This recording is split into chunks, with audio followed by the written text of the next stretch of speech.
You thought NATO allies don't threaten each other? Wrong. Trump just told Denmark he's taking Greenland whether they agree or not. And before you laugh this off as another headline, understand something. He's not joking. This isn't about ice and polar bears. This is about the largest island on Earth sitting on top of rare earth minerals worth trillions, controlling the Arctic shipping lanes that will define this century, and housing the radar installations that give America early warning against Russian ICBMs. So here's your choice. Do you think Trump is bluffing? Or do you think he understands something about American power that you've been too comfortable to admit? Let's do the numbers, because feelings don't matter in geopolitics. Greenland has 57,000 people and sits on rare earth deposits estimated at over $1.5 trillion. Rare earths that currently come 80% from China.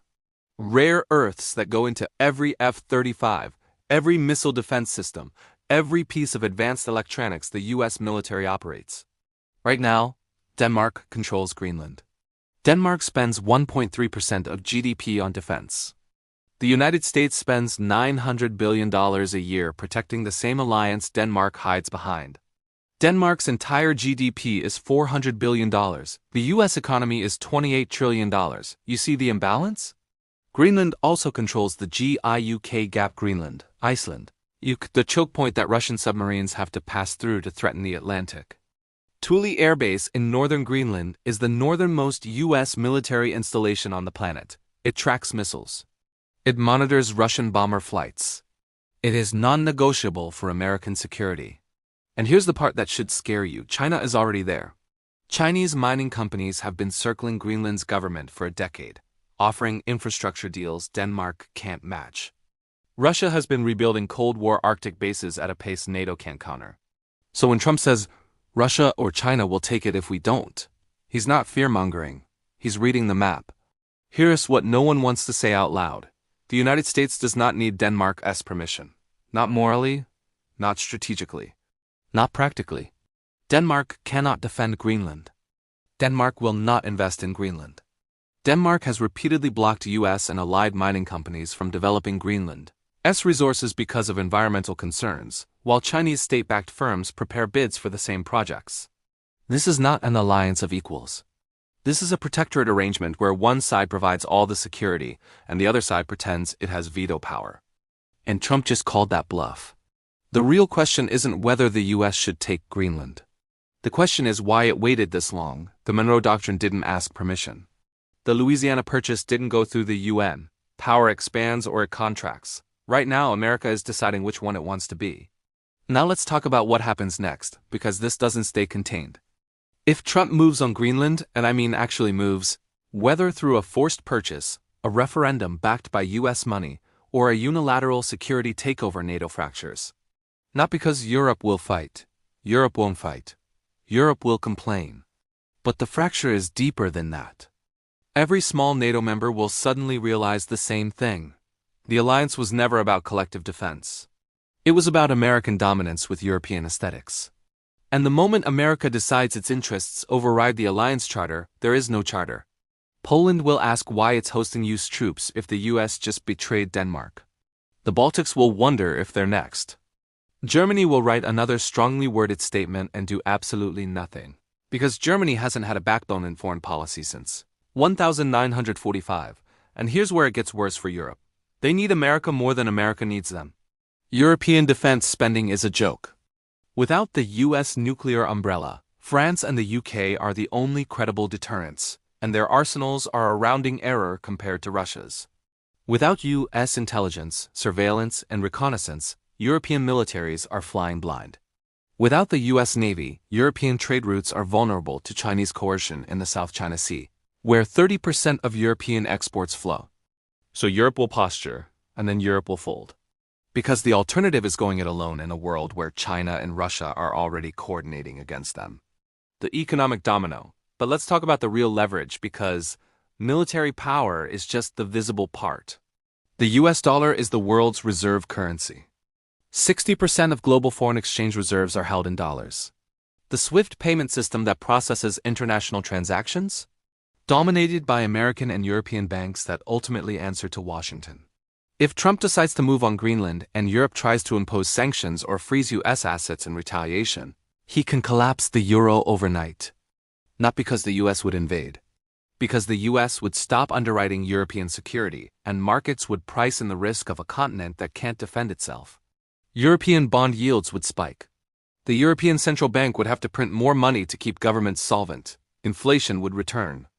And populist governments from Italy to Hungary would blame Brussels, not Washington. Meanwhile, Greenland's rare earth minerals start flowing to US refineries. American companies lock in exclusive extraction rights. The Pentagon secures the Arctic for the next 50 years. And economically, the US just broke its supply chain dependence on China for the most critical materials in modern warfare. You think that's not worth a diplomatic crisis? The China calculus. Here's what Beijing is watching right now. If the United States can pressure a NATO ally into giving up territory without firing a shot, what does that say about American resolve in the Pacific? Some analysts will say it shows American aggression. Wrong. It shows American seriousness. It shows that when Washington decides something is a core interest, treaties are suggestions and allies are assets to be managed, not partners to be consulted.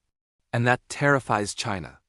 Because if Trump can take Greenland from Denmark, he can sure as hell blockade the Strait of Malacca and choke off 80% of China's energy imports. If he's willing to fracture NATO over Arctic resources, he's willing to abandon the one China policy over Taiwan. But here's the flip side, and this is where it gets dangerous. China might accelerate. If the US is going to rewrite the rules, why shouldn't China? If sovereignty doesn't matter in the Arctic, why does it matter in the South China Sea? If a stronger power can absorb weaker territories for strategic resources, then Taiwan is on the clock. This is the paradox of American unilateralism. It wins in the short term and destabilizes in the long term. Unless, and this is key, the US is willing to enforce a new order with overwhelming force. Which brings us to the military question no one wants to ask. The NATO War Nitrogen Monoxide 1 talks about how close have NATO members come to fighting each other. Closer than you think. Turkey and Greece almost went to war in 1974 over Cyprus. Both NATO members. Both armed by the United States. The only thing that stopped it was American pressure, and even then, Turkey invaded anyway. In 1975, British and Icelandic warships exchanged fire during the Cod Wars, NATO members, shooting at each other. Over fish. In 2018, French and British boats rammed each other in a dispute over scallop fishing rights.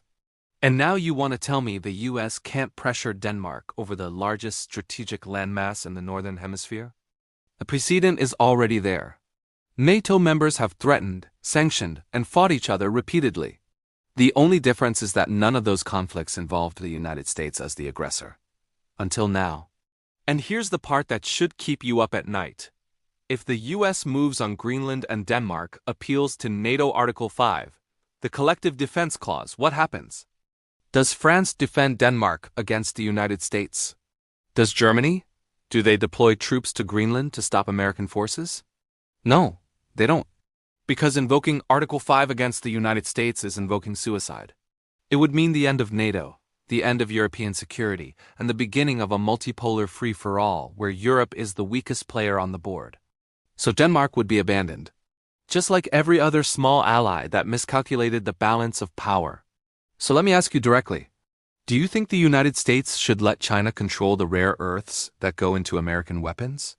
Do you think Denmark has the right to veto American security in the Arctic while hiding behind American nuclear weapons? Do you think Trump is wrong when he says Russia or China will take Greenland if the US doesn't? And here's the one that matters. Do you think America is still powerful enough to rewrite the rules? Or do you think it's already too late? Because if you believe the US should follow the international order, ask yourself who built that order. And who's strong enough to break it? If you believe alliances are sacred, ask yourself what those alliances have done for American workers, American security, and American economic independence over the last 30 years. And if you believe this is about democracy and values, ask yourself when geopolitics ever cared about either. Here's where we are. Trump has made the threat. Denmark is scrambling. Europe is paralyzed. China and Russia are watching. Greenland sits in the middle, a prize worth trillions, controlled by a country that can't defend it and an indigenous population that might actually prefer American money to Danish neglect. And the clock is ticking. Because if the US doesn't move, someone else will. The Arctic is melting, shipping lanes are opening. Resources are accessible. And the powers that control that region will dominate the next century. So the question isn't whether this will happen. The question is whether you're ready for what comes after. Because once America decides it's done playing by rules it wrote for a world that no longer exists, every alliance, every treaty, and every assumption about international order is up for grabs. And nobody is prepared for that world.